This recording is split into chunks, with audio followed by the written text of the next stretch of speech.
Bonjour à tous, je suis content d'être là. Je suis architecte Azure, donc je travaille sur tout ce qui est migration, audit et j'aide les clients à aller sur Azure. Ouais, j'ai 6 ans d'expérience et je travaille sur Azure depuis 3 ans. Et aujourd'hui, je vais vous présenter la solution Azure Virtual Desktop, anciennement appelée WVD, pour ceux qui connaissent. Et voilà, vous faire un historique, vous expliquer les concepts, comment ça marche, les avantages et certains use cases qu'on peut avoir et vous faire un démo à la fin pour vous montrer comment ça marche. Donc, bon, il y a pas mal de parties du coup, parce que ouais, c'est un service qui est de plus en plus utilisé en France et aux États-Unis, surtout, je dirais en Europe. Et voilà, je l'ai décomposé en pas mal de parties pour que ce soit plus clair pour tout le monde. Donc là, on va commencer par les concepts. Azure Virtual Desktop, anciennement appelé WVD, c'est un service qui est apparu en septembre 2019 exactement et qui a changé de nom l'année passée. Microsoft, ils aiment bien changer de nom, donc chaque fois. Et c'est un service de virtualisation de bureaux de travail et d'applications. Donc, c'est DaaS, en fait, Desktop as Service. Donc, c'est le nouveau nom aussi. Et ça nous offre, en fait, la possibilité de déployer des machines virtuelles, que ce soit des machines personnelles et ou du multisession. Multisession, c'est-à-dire qu'on a plusieurs utilisateurs qui se connectent sur une même machine. Donc, ça peut nous permettre d'optimiser les coûts. Et pour l'usage des différents services qu'on utilise tous les jours, donc Microsoft 365 en fait, donc les produits de Microsoft 365, et aussi de migrer les anciens fermes, donc RDS en fait de Windows vers AVD. Et aussi, on peut aussi travailler avec AVD, faire du Citrix avec, donc Citrix DAS et aussi du VMware. Et ce qui est un des avantages aussi, c'est que le déploiement se fait très rapidement. Donc, ça veut dire que s'il y a un nouveau développeur, un nouveau RH qui arrive, donc on peut lui fournir une machine rapidement. Donc voilà, donc on peut se connecter sur nos machines, comment dire, sur notre ordinateur, sur notre Android, donc voilà, sur différents terminaux. Voici quelques use cases sur lesquels on peut utiliser ce service. Donc voilà, service financier santé. Donc avec le télétravail, avec le Covid qui est arrivé en 2019, donc ça a accéléré en fait ce service qui a été utilisé, voilà, qui a été utilisé durant la pandémie. Moi, depuis l'année passée, j'ai déployé cette solution sur 7 clients. Donc voilà, juste en France, hein. Donc juste pour vous dire que voilà, c'est une solution qui est de plus en plus adoptée et aussi voilà, qui évolue et il y a à chaque fois des nouveautés. Donc voilà, on peut l'utiliser pour les emplois à distance, pour les externes, pour les internes, pour certaines applications qui sont anciennes sur du on-premise et voilà, et que les clients veulent moderniser en le passant sur le cloud Azure. Donc voici quelques use cases qui peuvent être utilisés. Par exemple, voilà, le bureau des impôts, voilà, quand il y a la déclaration, par exemple, il y a pas mal de travail. Et du coup, il y a pas mal de prestataires qui peuvent être de courte durée. Et du coup, on peut déployer ce type d'environnement très rapide pour qu'ils puissent faire le travail et optimiser en termes de coût. Ça, c'est une architecture macro. Il y a ce qu'on appelle le contrôle, l'Azure Control Plan qui est géré par Azure. Donc, c'est partie diagnostic gateway broker. Donc, cette partie-là, quand on était sur des RDS, on le gérait. Mais maintenant, Azure gère cette partie-là. Et nous, qu'est-ce qu'on gère exactement? C'est tout ce qui est l'image et tout ce qui est networking, la partie sécurité, c'est partagé entre Azure et le client. Et voilà, Azure, gère la moitié et voilà, le client gère une autre moitié. Donc, c'est la partie outbound, donc la partie pour sortir sur Internet, voilà, faire des règles, bloquer certains sites, par exemple, faire du MFA, du conditional access, protéger les machines contre les attaques. Donc, voilà, utiliser Defender for Cloud, Defender for Endpoint. Et ce qui est bien aussi, c'est que voilà, on peut l'intégrer avec iTunes. Maintenant, c'est le nouveau nom, c'est Microsoft iTunes. Donc, comme je vous l'ai dit tout à l'heure, Microsoft, ils aiment bien changer de nom. Et aussi, on peut l'utiliser avec SSM. Donc, ce qui est bien aussi, c'est on peut le connecter via voilà, un on-premise, soit du VPN ou de l'Espresso. Et l'authentification qui est important, voilà, c'est Active Directory, Azure Active Directory. Voilà, pour les licences qui sont compatibles, sur lesquelles on peut l'utiliser, éligibles, bah, les voici, hein, il y en a pas mal. Mais la plupart des clients, ils utilisent, il y a du E3 ou du E5, hein, donc plutôt du E3 pour l'OS client, donc du Windows 10, Windows 11, monosession, donc comme je l'ai dit tout à l'heure, du personnel ou du multi, donc voilà, plusieurs utilisateurs. Et on a la virtualisation d'OS Server, donc du 2002, 2007, 2019 et 2022. Donc ça, il faut voilà, une licence RDS Software CR. Donc, quand le client a déjà une licence, qu'est-ce qu'il va payer du coup? Donc, il va juste payer en fait ses machines virtuelles, donc la partie réseau et voilà le stockage en fait pour les profils. Sinon, voilà, si tu as déjà une licence, voilà, c'est déjà pris en compte et voilà, il va juste payer ce qu'il consomme. Voilà, donc en termes d'avantages, bah, ça nous offre voilà, une productivité accrue et rapide pour les utilisateurs. C'est sécurisé, donc voilà, donc parce que Microsoft, ils investissent pas mal d'argent sur cette partie-là. Et il y a aussi le client voilà, qui peut aussi mieux sécuriser son environnement. Et aussi en termes de coût, on peut optimiser, voilà, ça fera partie d'une nouvelle session où je parlerai, voilà, la partie optimisation des coûts. Ça, c'est les différents composants d'AVD. Donc, on a ce qu'on appelle le pôle dot, donc c'est le spool sur lequel on va retrouver nos machines virtuelles qui va être connecté à notre groupe d'applications. Notre groupe d'applications, ça va être soit un bureau, voilà, un bureau ou une remontable, donc une application. Et on va linker à notre session utilisateur. Et bah, l'utilisateur, lui, il va juste voir son workspace, donc son espace de travail, où il va voir son application. Soit c'est un bureau, soit c'est une application sur laquelle il va se connecter. Et ce qu'il faut noter, c'est que les machines virtuelles, le port 3389, il est fermé en inbound parce que c'est ce qu'on appelle le reverse connect. Donc, c'est Azure que gère cette partie-là. Donc, cette partie-là, il ne faut pas s'inquiéter. Azure, voilà. Donc, il est bien sécurisé de ce côté-là. Donc, nous, on va gérer la partie outbound. Ça, c'est pour la partie identité. Donc, ça aussi, c'est très important. Ça, c'est quand on va aller sur AVD, il faut déjà savoir si on part sur Active Directory. C'était le seul qui était dispo jusqu'à l'année, ça fait plus d'un an et demi, un an, je dirais, qu'on a la possibilité de déployer notre machine full Azure AD. Voilà, nos machines, ils sont sur Azure.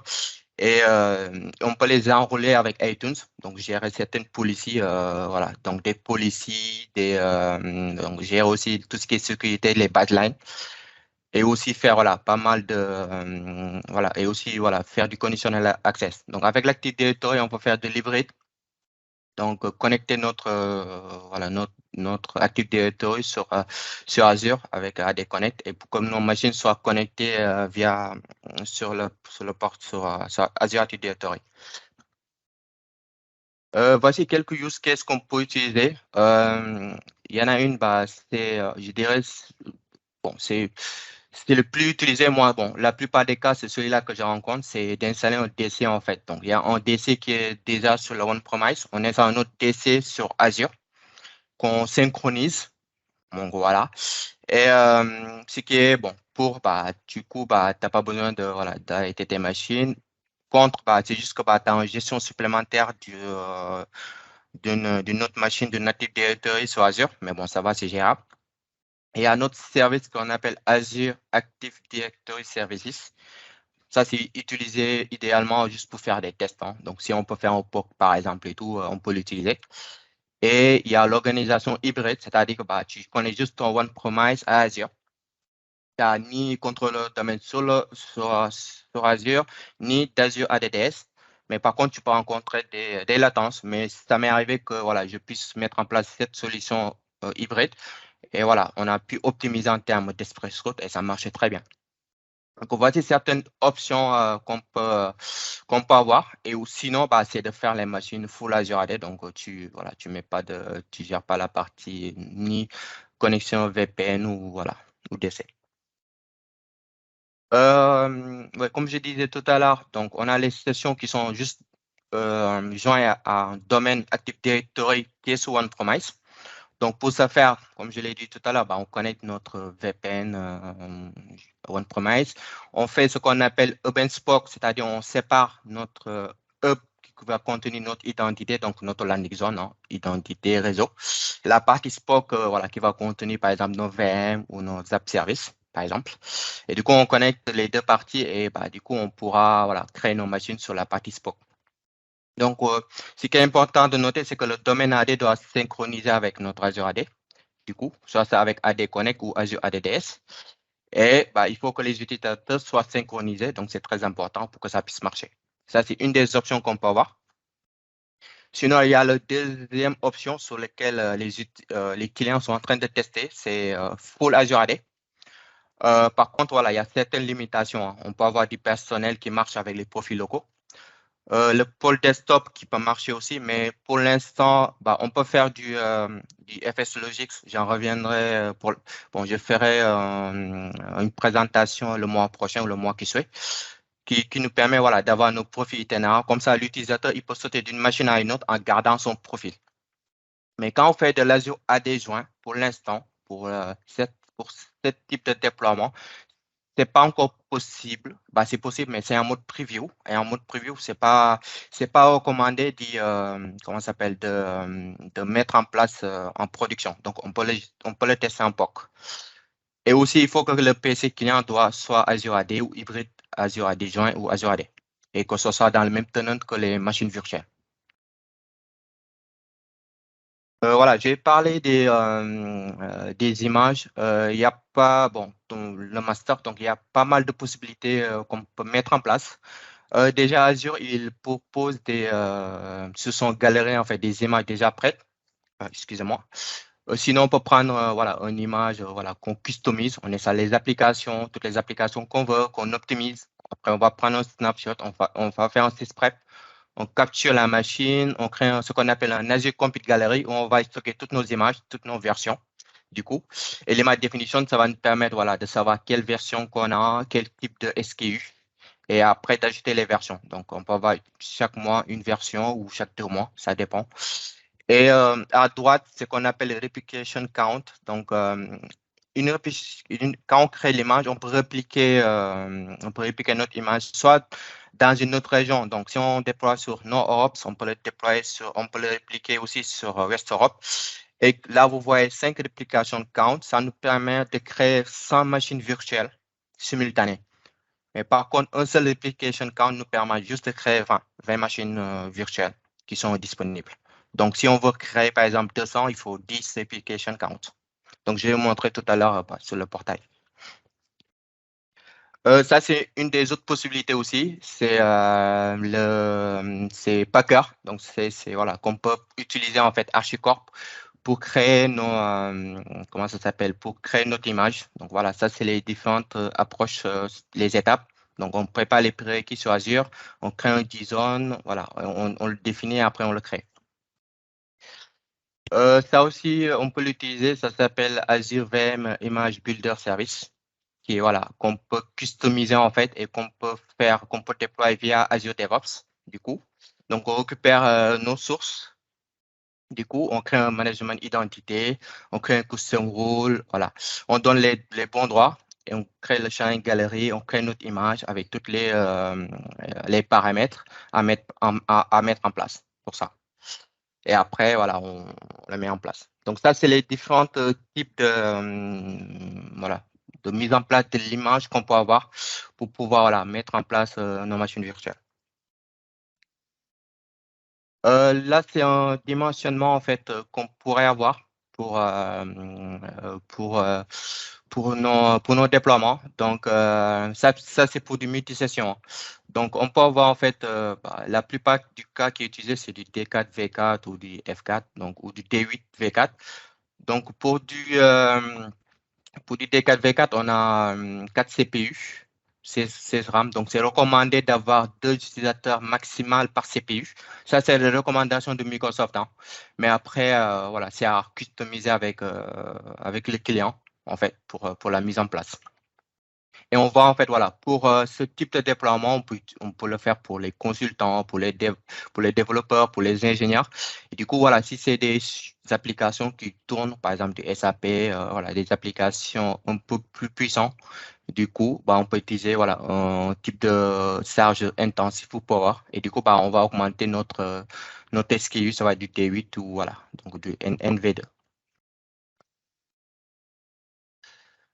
Voilà, ça c'est un exemple d'architecture de production qu'on pourrait avoir. Donc à gauche, c'est notre on-premise. Au milieu, comme je vous l'ai dit tout à l'heure, bah, on a la partie hub. Donc on a notre network gateway en fait. Je disais, oui, à gauche, on a notre on-premises, du coup, qui nous permet, bah, c'est notre architecture de départ. On a notre hub avec notre gateway pour pouvoir connecter voilà, à notre on-premise. Là, on a un domaine contrôleur aussi.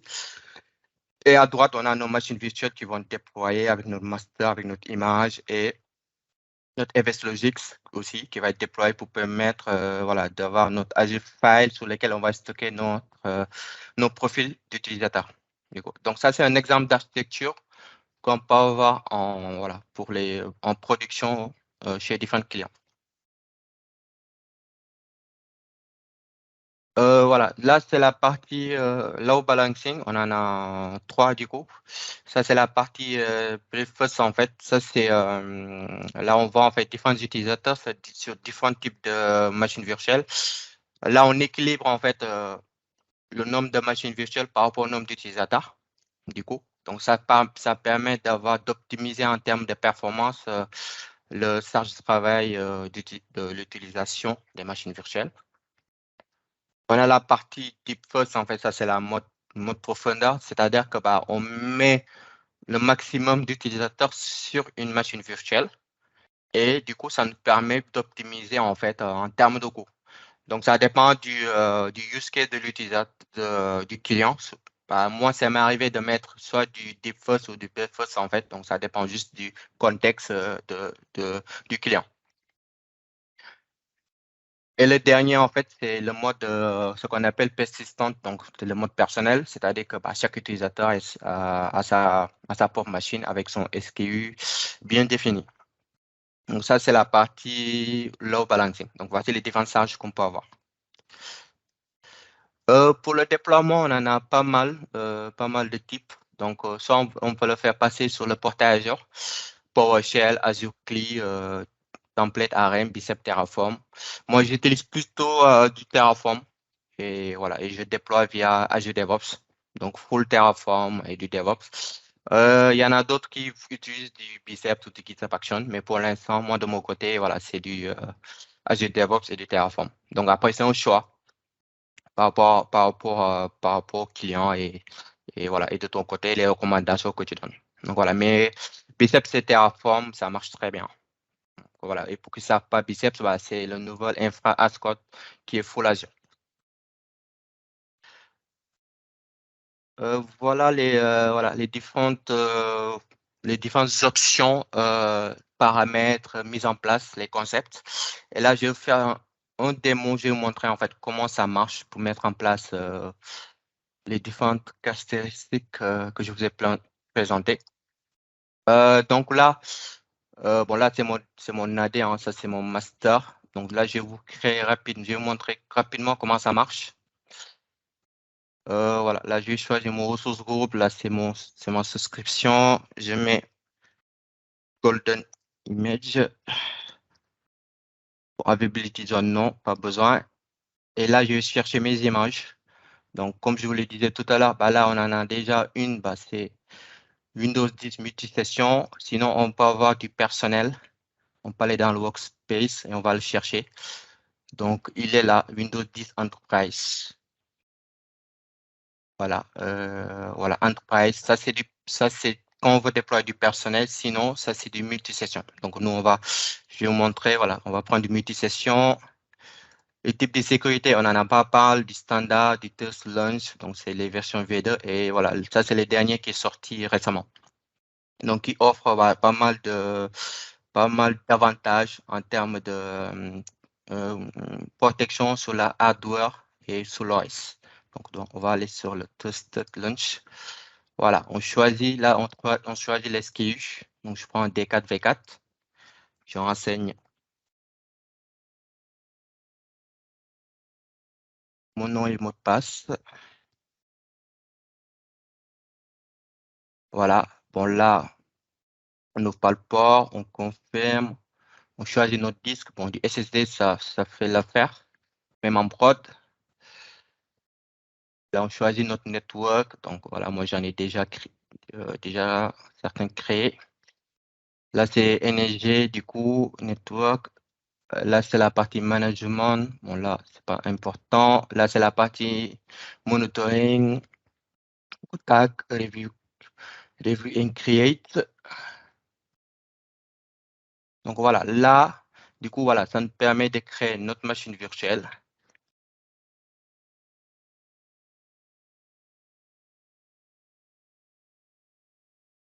Bon, ça va prendre du temps, mais bon, j'ai déjà une machine déjà prête. Donc voilà, ça, voilà, je l'ai appelé master. Quand on a fini de créer la machine, voilà, on rentre dans la machine, on fait toutes nos configurations possibles et tout. On fait un sysprep. Donc le sysprep, c'est ici. Donc voilà, on va là. Voilà, on fait un créer sysprep, un snapshot, excusez-moi, voilà, pour garder en fait l'image d'origine. Après, quand on a fini, on va dans capture. Du coup, donc on était à la machine, on fait un sysprep. On vient ici dans Capture, voilà, on enseigne soit, comme je vous l'ai dit tout à l'heure, un Azure Compute Gallery, c'est un service sur lequel il y a des images qui vont être stockées. Donc, soit on crée une, soit on en, bon, j'en ai déjà, donc je vous montre juste, bon, on met juste le nom. Voilà, et là, on choisit générer spécialiste, bon, on va sur celui-là, donc parce que voilà, ça va nous créer l'image avec, voilà. C'est bon, là, on crée notre image definition. Là, on met un nom. Et là, en fait, on va définir notre publisher. Bon, c'est du Windows Desktop, du coup. Windows 10 Lofer, l'SKU.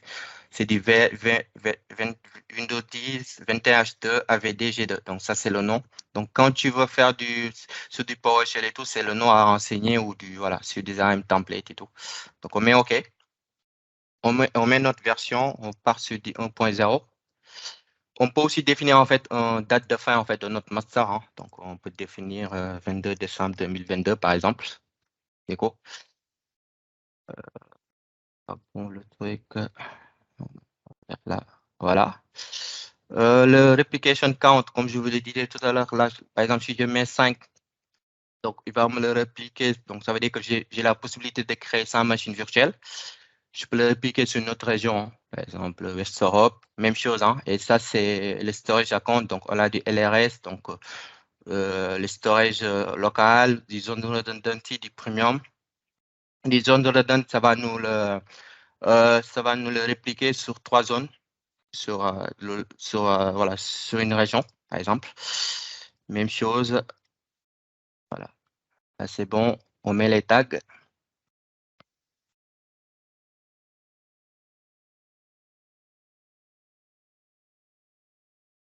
Et tac, là, on crée là, notre master, il est créé. Là, voilà, notre image, il est créé. Donc, je vous montre comment c'est une galerie. Bah, voilà, c'est comme ça. Azure Galerie, là, j'en ai une AVD qui est déjà faite et prête parce que pour l'image, ça peut prendre 15 à 20 minutes. Là, c'est l'image que j'avais créée. C'est un V2 Windows. Donc, on appuie le dessus pour regarder les détails. On voit bien, c'est Windows Desktop, Windows 10, le bon SKU. Là, voilà. Là, c'est la version 1.0 qui est là, du coup. Sinon, voilà, si je veux rajouter une nouvelle version, je mets juste ici et je vais aller chercher, je peux faire 1.1.1 et je vais aller chercher par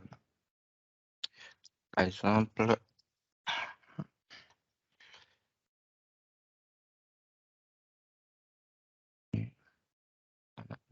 évidemment.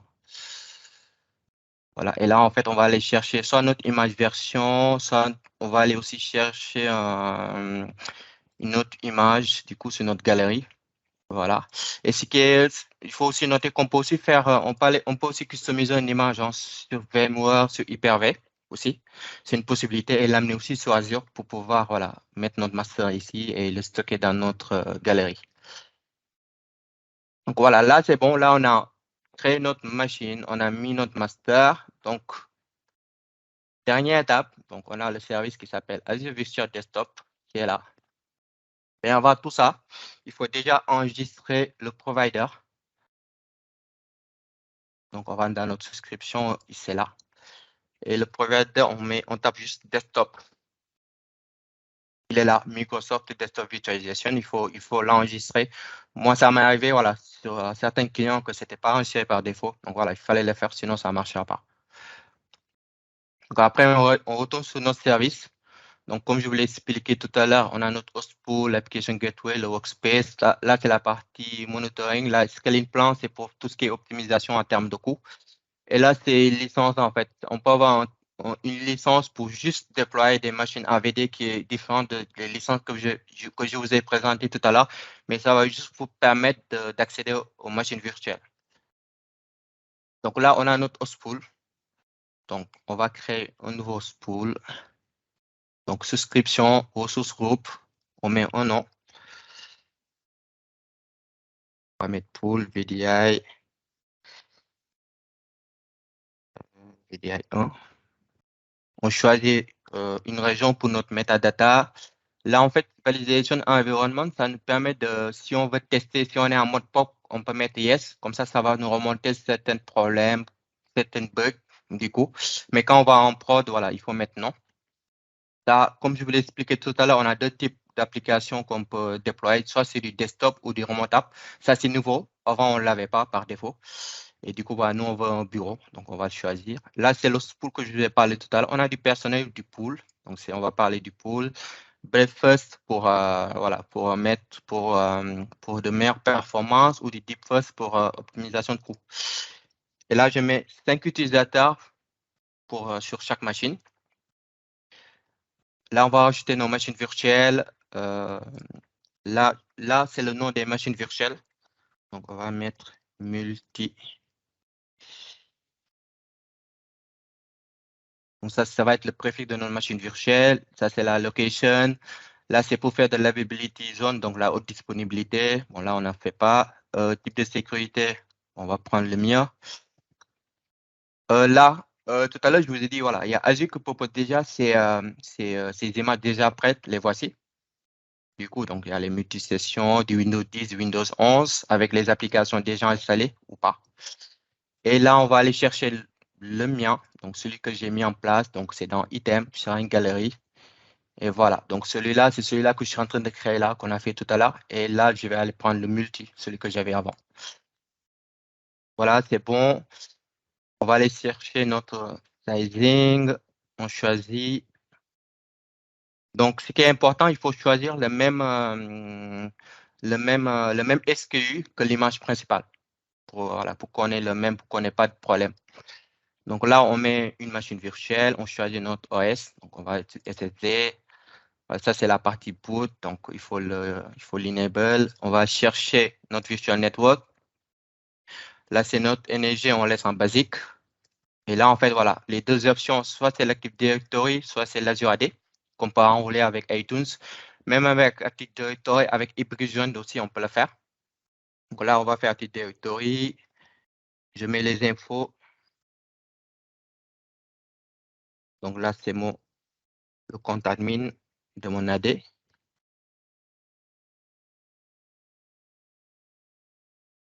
Voilà.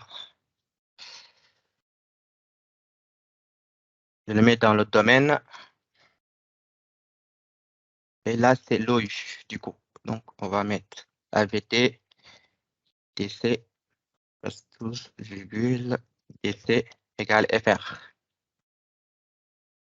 Là, ça va être le Virtual Machine Administrator. Donc, voilà, c'est cet administrateur qui va dépanner, en fait, au cas où il y a des problèmes sur les machines des utilisateurs.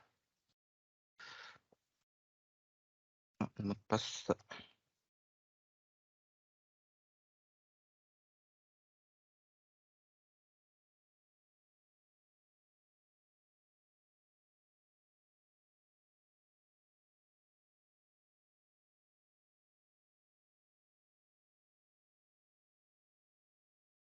OK. Là, c'est bon. On va enregistrer notre desktop sur notre workspace. Voilà, j'en ai déjà. Sinon, j'en crée une. L'advanced, là, voilà, on peut activer notre monitoring, par exemple. On va aller chercher, on crée un log analytique. Là, on va aller chercher un log analytique sur lequel on va récupérer un non-log, superviser notre activité, par exemple. Mais là, on ne l'active pas. Là, bon, c'est les tags. On fait un review create. Et voilà. Et là, en fait, ça nous, voilà, on a toutes les informations. Voilà. Donc, on a notre host pool name, le nom de nos machines virtuelles, l'application group, le workspace qui va être créé, qui est là. Et après, on fait create. Donc, du coup, ça va prendre 15-20 minutes. Voilà. Donc, moi, je vous ai déjà préparé une qui est déjà prête. Voilà, c'est notre pool qui est là. Notre machine virtuelle qui est là, donc là, c'est comme je l'ai, c'est les préfixes. Donc ça, c'est la première machine -0 qui est là, 20 multi 00. Notre application group, notre bureau qui est là, pour le VDI DAG. Et là, on a notre workspace. Il est où? On va aller dans le détail. Voilà, là, c'est le nom qui va apparaître pour les utilisateurs. Là, on peut assigner, c'est ici qu'on va assigner les utilisateurs qui vont se connecter. Donc là, on va faire juste un add, on va aller chercher un utilisateur ou un groupe d'utilisateurs. Bon, j'en ai déjà une, c'est VDI User. Là, c'est bon. Tac, tac, tac. Voilà, on va aller chercher notre workspace et on va voir qu'il est attaché à l'application group.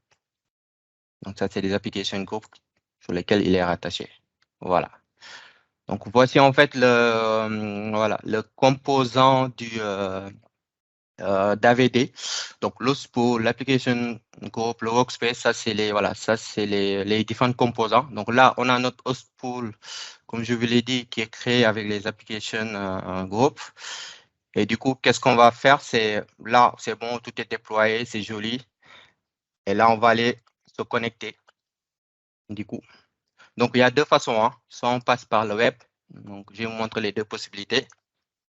Donc là, c'est le web. Donc, c'est le link hein, qui est donné par Microsoft. Là, je vais me déconnecter.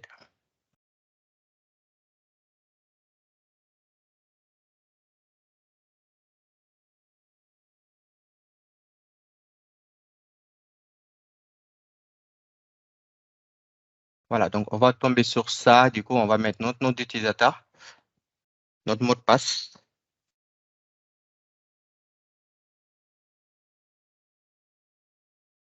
Bon, j'ai activé le MFA. Je vais.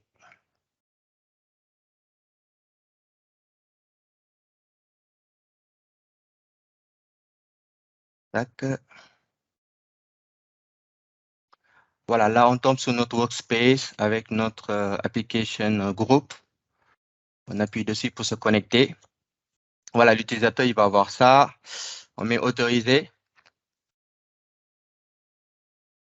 Là, voilà, là c'est notre nom d'utilisateur. On retape notre mot de passe.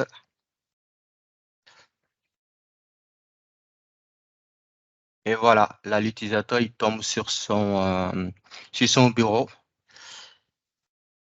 Et là, on a voilà, là, c'est notre Teams, par exemple. Je vais ouvrir Google Chrome.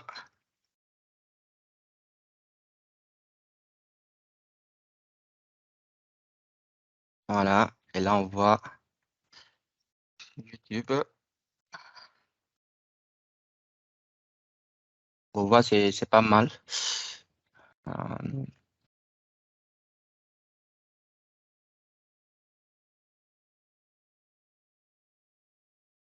Voilà, donc en direct, voilà, pas mal de choses. Et aussi Office.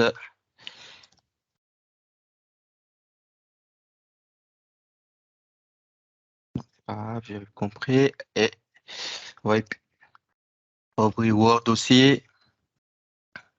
Donc voilà, on a notre bureau avec toutes nos applis installées. Bon, là, il faut que je me connecte. Voilà, il y a un problème de licence. Voilà. Et ok. Voilà. On peut se connecter. Voilà, voilà, la navigation de l'utilisateur sur son environnement. Et là, je vais juste revenir sur l'Explorer pour vous montrer que l'utilisateur, il est bien connecté. Donc là, voilà, il y a Bassirou qui est là. Et là, il y a l'autre utilisateur qui était connecté. Donc là, je vais montrer la deuxième méthode de connexion qui est là en mode desktop. Donc ça, c'est Microsoft, bah, il donne le link pour le télécharger. Moi, je l'ai déjà téléchargé. Donc là, je vais me désabonner.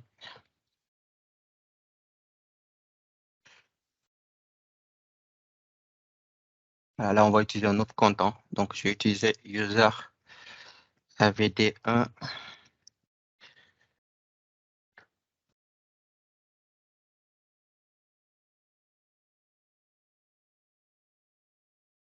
Tape notre mot de passe.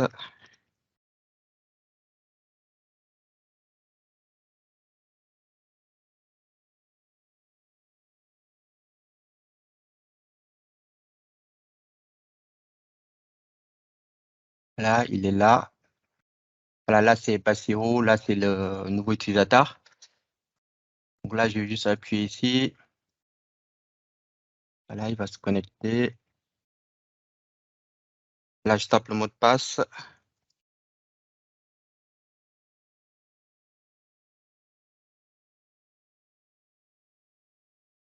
Là.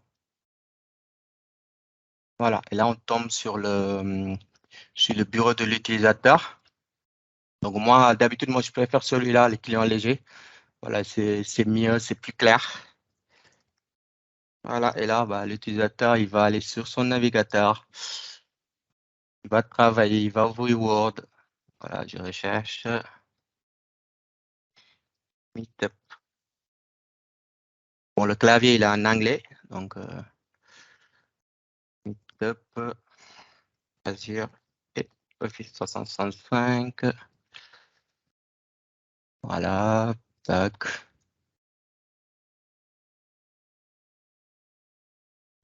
Là, voilà, là, on voit bien que ça marche très bien.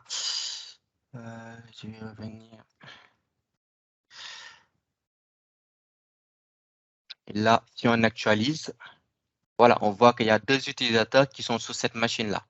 Donc, le maximum qu'on peut avoir, comme je l'ai mis tout à l'heure, c'est 5 utilisateurs sur cette machine-là. Donc, ça veut dire que bah, plus tu as d'utilisateurs, tu vas faire le dimensionnement dès le début de ton projet pour savoir le type de déploiement que tu vas faire, soit c'est du personnel ou du pôle, le besoin exact du client en termes de performance, et après l'aider à optimiser ses coûts par rapport aux machines virtuelles qu'on peut allumer et éteindre à des heures bien précises. Donc, j'ai montré aussi iTunes, on peut aussi enrouler les machines ici. Je vous montrer rapidement. Bah là, moi, je ne les ai pas enroulés. Voilà, on aurait pu les enrouler ici, mettre des stratégies de conformité, de configuration et aussi gérer la partie sécurité. Donc ça, on reviendra dessus sur une nouvelle présentation. On peut faire voilà, l'antivirus, chiffrer les disques. Ça, tout à l'heure, Ibrahima va en parler. Donc, le disque encryption, détecter voilà, tout ce qui est point de terminaison, voilà, tout ce qui est attaque aussi. Et l'accès conditionnel. Donc ça, c'est des possibilités qui s'ajoutent par rapport voilà, à notre environnement VDI. Donc voilà une première présentation, hein. Donc là, c'est la première partie. Donc je ne vous ai pas parlé d'effets logiques. Donc là, pour l'instant, bah, l'utilisateur il se connecte. Mais là, s'il se déconnecte, et si la machine est certaine, il va perdre ses données. Mais pour ce premier démo, bah, ça va juste être le déploiement de l'environnement. Et le mois prochain, j'expliquerai comment ça marche les Vexlogix et le mettre en place en direct. Et vous allez voir, en fait, quand l'utilisateur bascule d'une machine à une autre, bah, il va garder le même profil avec ses données. sauvegarder sur la machine virtuelle pour du multisession. Pour des profils personnels, donc locaux, bah, on n'a pas besoin de mettre en place comment ça s'appelle, ce service. Voilà les concepts de cette solution-là qui est de plus en plus utilisée pour rapidement déployer des machines virtuelles pour les développeurs, pour certaines demandes précises, pour les externes, pour les internes et aussi pour certaines applications bien précises. Donc voilà, il y a d'autres choses que j'ai pas parlé. Donc MLCC Apatage qui permet de déployer des machines virtuelles, des applications et qu'on va relier sur notre machine. Voilà, comme ça, bah, l'application, il va remonter quand l'utilisateur va se connecter. Donc voilà, voici quelques types de déploiements qui sont possibles et sur lesquels voilà, j'en parlerai OK. bientôt. Donc voilà, bah, je vous laisse si vous avez des questions. Excusez-moi, je déborde un peu Non, du non, temps. non, tu es encore dans les temps, hein. Je ne OK, sais pas si tu vois la fenêtre de chat. ouais, Tu as une question de Anna John. OK. Je vais regarder. Non, le deuxième moyen, en fait, c'est l'application qui est là. En fait, ça s'appelle RD Web, du coup. Et comme je l'ai dit tout à l'heure, en fait, c'est Azure, il ferme le port outbound le 3389. Et du coup, il est pas, c'est du reverse connect. Et du coup, toi, c'est pas ouvert. Et du coup, bah, c'est une application qui est là, en fait. Attends. Il est là, en fait. On le télécharge sur le lien de Microsoft. Donc, il est là, Windows 64. Tu mets juste, tu le télécharges et tu t'abonnes juste en mettant ton identifiant et ton mot de passe. Voilà. OK, donc c'est pas du RDP direct, c'est-à-dire on n'ouvre Voilà, pas le client au bureau à distance. Mais exactement. moi, à première vue, c'est comme s'il faisait une redirection avec un gateway remote desktop. Il fait une redirection et du coup, le port, il n'est pas ouvert et du coup, bah, en termes d'attaque et tout, bah, de ce côté-là, la partie inbound, bah, il est sécurisé, quoi. OK, Tu passes OK, pas par la OK. connexion desktop. Donc, c'est Azure qui ferme ce port-là et le gateway gère cette partie-là. L'Azure Control C'est Plan. comme un reverse proxy en fait. Mm. C'est un reverse OK, proxy du trafic RDP en d'accord. fait. OK. Est-ce qu'il y a d'autres questions? Vous pouvez soit les poser dans le chat, en tout cas si vous êtes sur Teams, ou bien activer votre micro et poser la question. Bonjour à tout le monde. Bonjour. En fait, je vois que c'est quand même très intéressant comme démo. Moi, je n'ai pas encore eu à travailler avec ce service-là. Du coup, c'est quoi la différence avec Azure AVD et aussi une VM, quoi? Une VM que l'on met dans Azure. Euh, Euh, oui, je te laisse finir, excuse-moi. donc, du coup, en fait, est-ce que par exemple, moi, donc, si j'ai envie donc, de déployer des VM pour les développeurs, est-ce que ce serait un bon service, quoi? Est-ce qu'on pourrait peut-être installer des applications, etc. Oui, ça peut être un service qui peut être pour les développeurs. Du coup, on peut installer tous les services qu'on veut parce que moi, je l'ai installé pour certains développeurs. Du coup, D'accord? et du coup, bah, il faudra juste mettre les bons SKU et regarder en fait les différents services qu'ils ont besoin. Donc, ça va être du Visual Code, voilà, tout ce qui est GitHub, Visual Code Studio ou Visual Studio, voilà, pour les développeurs. Et bah, c'est de mettre les bons SKU et voilà, de mettre tous les développeurs dessus, quoi. Après, après, il faut juste que chaque fois que il faut mettre en place des applications, il faudra bien les spécifier comme ça, bah, l'administrateur, il va les installer. Ou sinon, bah, ça va être une machine virtuelle personnelle, du coup, pour chaque développeur. Ça peut être un use case. Ou sinon, il y a un nouveau service qu'on appelle Windows 365 qui est comme Azure Virtual Desktop, mais ça, c'est un peu différent. Ça, c'est un service qui est aussi sur le cloud, qui est géré par Azure, sur lequel aussi on peut déployer une machine virtuelle rapide pour un développeur. Et bah, tu as différents SKU, en fait, donc du CPU et du RAM qui peut correspondre, en fait, à l'utilisation d'un développeur. Mais oui, c'est compatible parce qu'en fait, ça permet en termes de coût d'optimiser. Donc, c'est-à-dire que tu éteins les machines à une certaine heure. Sinon, tu prends des instances réservées, en fait, c'est-à-dire tu prends des instances pendant 1 an ou 3 ans où tu as des machines qui sont allumées. Mais par contre, tu peux optimiser en termes de coût. Ça peut coûter moins cher au lieu d'installer une machine virtuelle pour un seul développeur. Donc, ça peut être un service qui peut répondre à une demande d'un développeur. Oui, en fait, je vois un peu ça. En gros, moi, le scénario que j'ai eu à faire, c'est en gros, ce sera une VM par développeur. Donc, du coup, Oui. chaque dev donc, est indépendant et sur sa VM, il fait ce qu'il veut, quoi. Par contre, Oui. ici, je pense que ici, c'est un environnement partagé, quoi, où, par exemple, si c'est partagé, donc, du coup, je pense qu'on ne pourrait pas donc, installer tous les applications sur la même AVD, quoi. J'ai pas bien Euh, compris le oui, principe. oui, mais oui, le développeur, il aura son propre environnement, hein, donc sa machine et tout, avec toutes les applications. Mais du coup, l'autre développeur, il va pas voir son profil ou ce qu'il fait. C'est juste qu'en fait, les applications qui vont être installées, ils vont être communs ou sinon, c'est d'installer les applications, en fait, c'est de remonter les applications que les développeurs vont vraiment installer, quoi. Après, bon, tu n'as pas les droits admin, du coup. Sinon, c'est de déployer une machine personnelle où tu laisses les droits d'administrateur, en fait, aux développeurs. Donc, ça dépend. Mais après, ouais. Ouais, ouais, Mais, ok. mais sinon, ouais, c'est juste de dire, le développeur, il dit juste les applications qu'il veut et comment ça s'appelle, l'administrateur, rapidement, hein, il peut mettre en place les applis et le remonter et après le déployer, hein. Ça peut prendre 15 à 30 minutes, hein. C'est très rapide, hein. C'est Ouais, très rapide.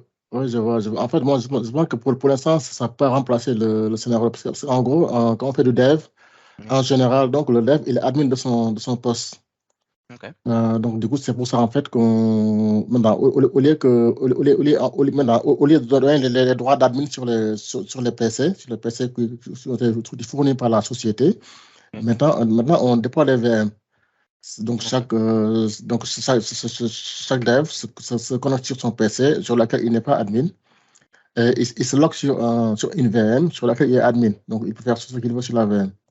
OK. Donc, Ben, ce- c'est le scénario que j'ai eu à travailler ah bon. avec. Donc, je pense que pour l'instant, donc, ça ne va pas le remplacer, quoi.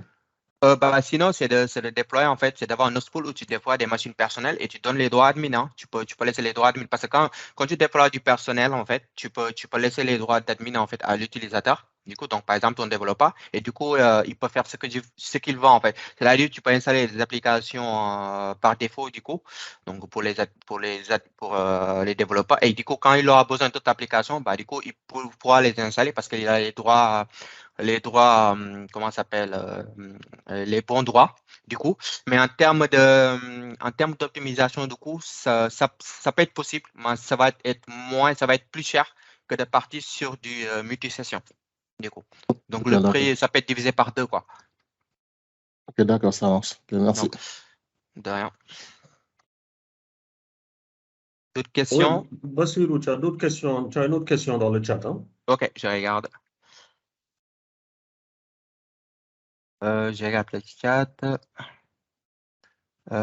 Deuxième question. Comment augmenter la capacité de stockage de la machine? OK. Comme je le disais tout à l'heure, si on part sur du multisession, chaque utilisateur, la machine virtuelle aura déjà son stockage par défaut. Mais quand les utilisateurs vont se connecter, ils ont chacun son propre profil, son propre environnement. Donc, on va mettre en place ce service-là qui est FS2Logic sur lequel on va définir pour chacun en fait le stockage qu'il va utiliser. Par défaut, c'est du 30. Mais sinon, on peut l'augmenter, on peut faire du 40, du 50. Et ce stockage-là, on va créer un file share sur lequel on compte, on dit, il y a 10 utilisateurs, on fait 10 fois 30, donc on aura besoin de 300 gigas voilà, pour ce use case-là. Et pour chaque utilisateur, il aura 30 gigas, du coup. Mais si on veut l'augmenter, on va juste augmenter comment ça s'appelle, le file share et aussi changer le GPO, en fait, qui va être mis en place pour l'utilisateur. Donc, ça, c'est changeable rapidement. Mais du coup, la machine virtuelle elle-même, vu que ça ne sera pas utilisé pour les utilisateurs, pour faire quoi que ce soit, donc ça va être plus le stockage des utilisateurs qu'on va augmenter pour qu'ils puissent voilà, faire le travail. Mais d'habitude, 30 gigas, ça suffit largement. Et à côté, bah, tu as OneDrive sur lequel tu peux stocker tes données. Sinon, si c'est du personnel, bah, là-bas, bah, tu vas définir ton storage par défaut. Donc, tu mets ton storage par défaut quand tu crées ta machine, quoi. Mais voilà, mais sinon, bah, c'est les deux possibilités qu'on a, quoi. Mais sinon, si c'est du multi-session, bah, tu augmentes ton file share et sur ton GPU aussi, tu mets, par exemple, pour ton utilisateur, au départ, c'était du 30, bah, j'augmente, je mets du 50, par exemple. Ça se fait très rapidement, hein, la mise à jour, c'est très rapide. Voilà. Je ne sais pas si j'ai répondu à la question ou pas.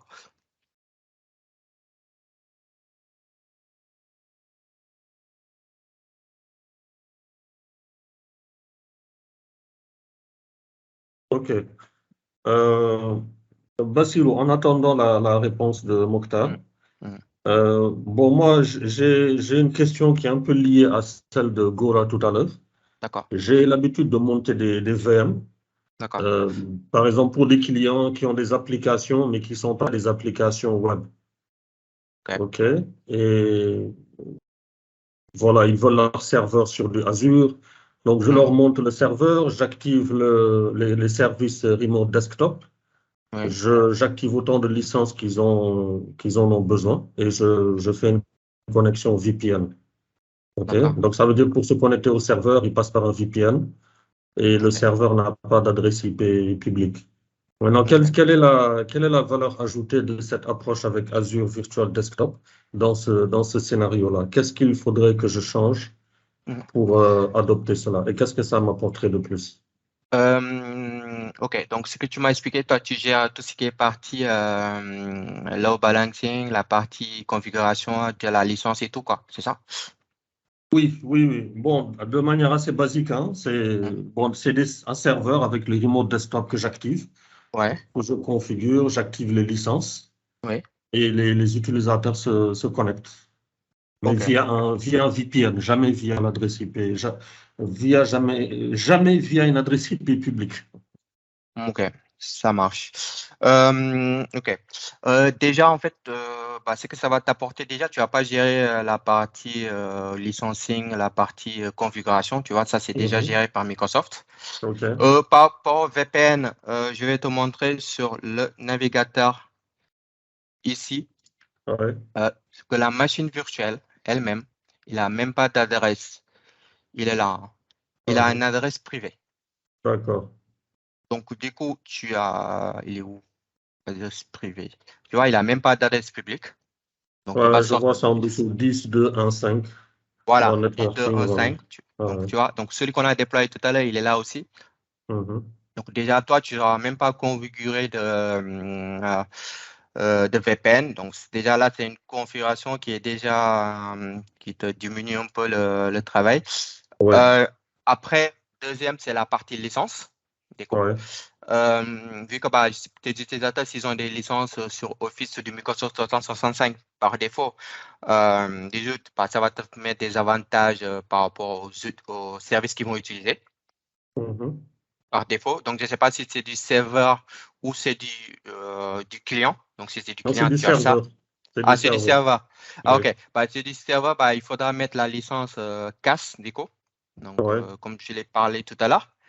Et en termes de, tu n'auras même pas à gérer tout ce qui est gateway. Toi, tu vas juste gérer ton image et le déploiement. Après, tu gères ton déploiement comme tu veux, soit c'est du personnel ou du pôle. Donc, ça te permettra d'économiser en Mhm. termes de coût, hein. Moi, en fait, plutôt l'avantage, les différents avantages que moi j'ai vu, c'est que pour les scénarios que j'ai eu pour mes clients, c'est qu'en fait, en termes de coût, ce qu'ils avaient sur du on-premise et par rapport au temps de configuration, ça leur prenait pas mal de temps. Ils y gagnent en passant sur AVD, du coup, par exemple. Et du coup, pour tout ce qui est serveur ou client ou serveur, bah, du coup, bah, voilà, ils ont les nouveautés, ils peuvent moderniser les applications et voir si c'est compatible ou pas. OK. Donc, moi, c'est les différents avantages que je vois, quoi. Et après, en termes de coût, honnêtement, voilà, c'est optimal, quoi. Moi, j'ai fait des études d'audit sur le on-premise, et quand ils sont passés sur Azure, vraiment le roi qu'ils ont eu en termes d'avantage de coût, c'est énorme en fait. Et après, tu as aussi d'autres possibilités d'optimisation que tu peux faire, quoi.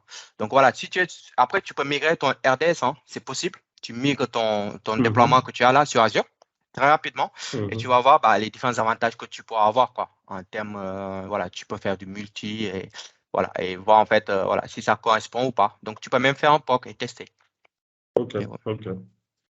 D'accord. Ben, écoute, merci beaucoup. Il y a une dernière question sur le chat de Yvon Clovis. OK. Attends, j'ai regardé.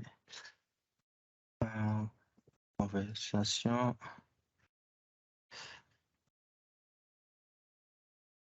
Oui. Oui. On peut le faire. C'est le service, ça s'appelle MSX Apache. C'est-à-dire, on fait un seul master pour tout le monde. Et après, on peut déployer des applications pour chaque type d'utilisateur. Par exemple, les RH, on peut juste leur déployer les applications de paye ou les comptas ou le SAP, par exemple. On peut juste leur mettre les applications pour eux. Ils vont juste voir le master avec les applications Google Chrome ou Internet Explorer ou Office. Et après, pour chaque type d'utilisateur, ils verront leurs applications propres à eux. Donc, ça, c'est possible de le faire avec, ça s'appelle MSX Apache. J'en ai pas parlé parce que bon, ça aurait fait beaucoup. Ou FS Logic Masking. En fait, ça permet de masquer en fait les applications pour les autres utilisateurs. L'utilisateur, lui, il va avoir l'application commune et son propre application sur son environnement. Et les autres utilisateurs, ils ne verront pas. Donc oui, c'est possible de le faire.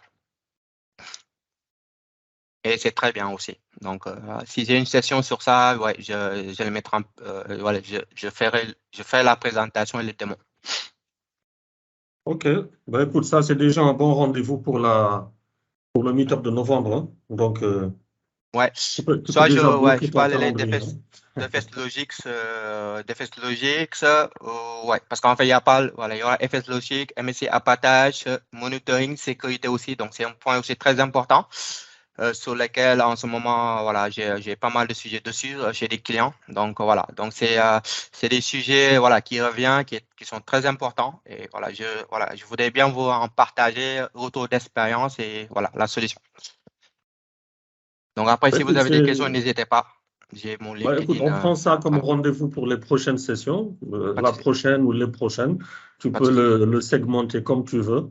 Et je sais que ce sera toujours très, très, très intéressant. OK. Merci. Écoute, merci beaucoup. Mes applaudissements. Allez, applaudissements pour Boubacar, pour Bassirou Bari, pardon. OK. Merci beaucoup, Bassirou. Vraiment, c'était super intéressant. Bravo, Bassirou. Hein. Bravo. Ouais.